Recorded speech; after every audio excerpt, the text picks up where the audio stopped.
Jav, mo ni ang imong banyo, Jav.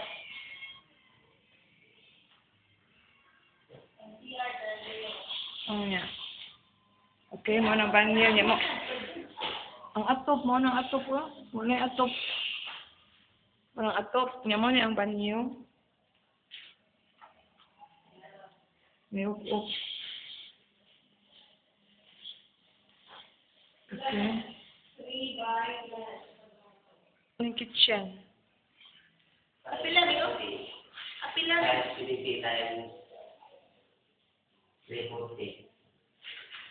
Muna siya, no? Nakay-bulletin. Dito, 570 centimeters na. Nya mo ni ang imong sala, gisukod. Asa may grill, ana, nga mao man ni siya ang kuan. Ang iyang fence, nya. Tanawa ang nabuslot, naro.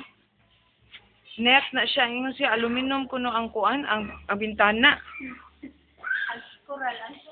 Na nagsiga ay nagsiga. Nya siya ang coral daw. Oh, asa may grill ana dear. Ano imong tupad? Di man kay siya didala ko imong tupad na ibalay dito imong katupad.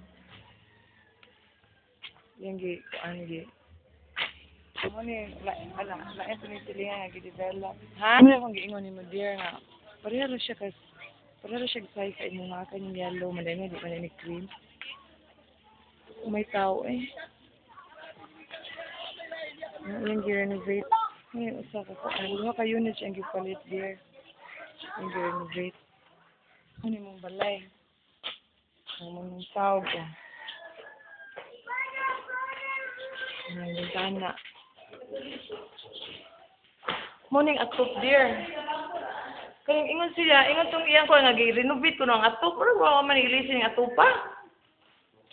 Napada siya kwarta bang gipausap ko ng atop. Muna ang door. Ningon siya nga, ang door ko no gi-fix. Pero ang door ni mo, mura man gihapon, wala man gi-fix. Muna si Virgie Mayo. Kung gusto kang appliances there, mga kontakan niya siya kay very cheap. Ang appliances sa do-extra mo ni si Lenny. Among kuan ni siya kanang assessor. Nagkuan na siya, mo ni siya akong kuan, akong friend sa Bread of Life. Dear, akong gihatod sa Kasilihes, amo siya balay dito. So, iyahan ning panday, among gihuman, iyang panday, kaya kato akong panday, di na namo makontak kay ang